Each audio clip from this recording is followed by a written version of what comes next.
প্রতিবারের মতো এবারও ঈদের জামাত এখানে সকাল 7:30 হবে। এখানে সব ভিভিআইপিরা এখানে সবাই আসেন এবং প্রতিবার যেমন ভালোভাবে হয় এবারও আমরা আশা করতেছি সব কিছু ভালোভাবে হয়ে যাবে। আইন শৃঙ্খলা বাহিনী পুরাভাবে এখানে নিরাপত্তা দেওয়ার জন্য তারা প্রস্তুত আছে, কোনো ধরনের কোনো অসুবিধা নাই।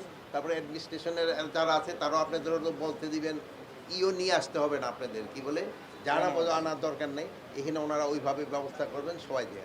তখন আল্লাহর কাছে খালি দোয়া করবেন যেন ওই সময় বৃষ্টি না হয়। বৃষ্টি হলে একটু অসুবিধা হবে, বৃষ্টি হলে জামাতটা আবার চলে যাবে আমাদের বাইতুল মোকাররমে। এখানে একটা জামাতই হবে সকাল 7:30টায়, আর বাইতুল মোকাররমে আপনি ধরেন টোটাল মানে 8টায়, তারপরে ওই একটা করে হইতেই থাকে প্রায় 12টা পর্যন্ত তারা করতে থাকে। তা আপনারা জানেন এই ঈদে যেহেতু কোরবানির ঈদ বলি বা ঈদুল আজহা, যেটা এই ঈদে আমরা নামাজটা একটু আগে পড়ি, যে এটার পরে আবার আমাদের কোরবানি দিতে হয়, আর ঈশেরটা হলো ঈদুল আজহাটা একটু পরে করা হয়। তা আমাদের জন্য প্রস্তুতি সব আল্লাহ দিলে খুব ভালো আছে, কোনো ধরনের কোনো অসুবিধা নাই। এবং পুরা দেশের নিরাপত্তার জন্য আমাদের পর্যাপ্ত সংখ্যক আইন শৃঙ্খলা বাহিনী রয়ে গেছে, যারা ছুটিতে যায় নাই। আমি দেখলাম আপনারাও ছুটিতে যান নাই, আপনারা আমার সাথে সামিল হয়েছেন, তা আপনারাও ছুটিতে যান নাই, এরকম আমাদের এরাও ছুটিতে যায় নাই, যেন সবার নিরাপত্তা থাকে। আর কারো কোনো প্রশ্ন আছে?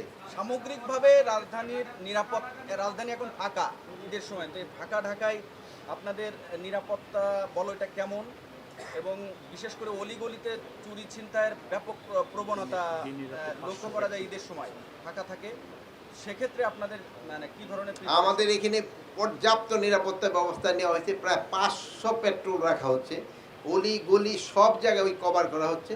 এবং এই ক্ষেত্রে আমি আপনাদেরও সহযোগিতা কামনা করব, যদি কোথাও কোনো ধরনের কোনো ইনফরমেশন পান আপনারা নিকটবর্তী থানার সাথে সাথে জানাবেন, আমরা অবশ্যই ব্যবস্থা নিব।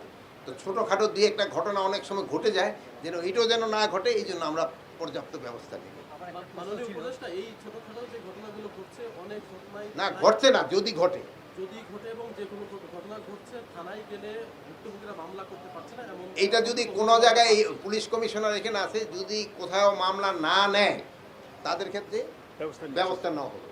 আরেকটা জিনিস আপনাদের একটা সুখবর আমি আগেই জানা যাচ্ছি, যে আমরা কিন্তু পাইলট প্রজেক্ট হিসাবে অনলাইনে এই জিডি করার জন্য সিলেট ডিভিশনটা প্রথমে আমরা নিছি। ভবিষ্যতে আমরা এই জিডি এবং মামলা দুটোই যেন অনলাইনে নিতে পারে, এই জন্য আমরা ব্যবস্থা করতেছি, থানায় গিয়ে যেন কারো কোনো ভোগান্তি না হয়, এই জন্য আমরা চেষ্টা করতেছি। বাট আমরা পুরাটা এখনো কভার করতে পারিনি। আমরা পাইলট প্রজেক্টটা সিলেট ডিভিশন দিয়ে আমরা শুরু করছি।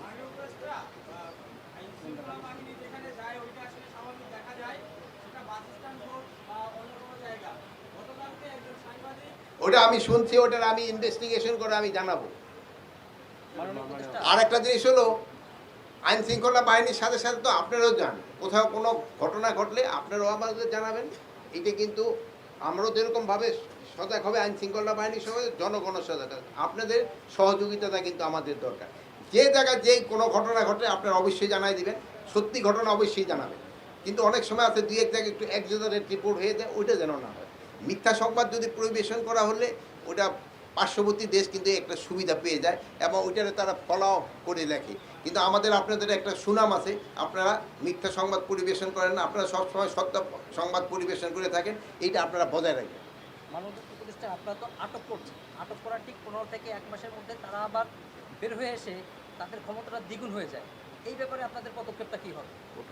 এখন এটা তো আমার হাতে না, আটক করার পরে তো ছাড়ে দেয়, ওইটা তো আমার পুলিশ তারে না, আমার আইন শৃঙ্খলা হয় না, ওইটা তো কোর্ট থেকে ছেড়ে দেয়। এখন বের হয়ে যদি আবার কোনো রকমের অবৈধ কাজে লিপ্ত হয়, কিন্তু তারা ছাড় দেওয়া হলো। যদি দেখলেন না 2জন শীর্ষ সন্ত্রাসী ছাড়া পাইছিল, কিন্তু তার গিয়ে অবৈধ কাজে লিপ্ত হয়েছে, আমরা কিন্তু তারা ছাড়ি না, পরে আবার আইনের আওতায় নিয়ে আসি। এরকম যদি কেউ আইসা কোনো ধরনের অবৈধ কাজে লিপ্ত হয়, কারোই ছাড়, এটা পুঁটি মাছ হোক, কাতলা মাছ হোক, রুই মাছ হোক, কারো ক্ষেত্রে আইন সবার জন্য সমান। তো সবাই আপনারা ভালো থাকেন।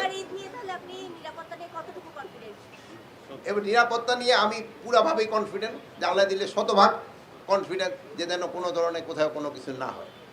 তো আমার বোনের উত্তরটা দিতে হলে এই জন্য, নাহলে আমি আবার বৈষম্যের শিকার হয়ে যাব। আপনারা সবাই আচ্ছা, আপনারা ভালো থাকেন, দোয়া করি। আল্লাহ হাফিজ।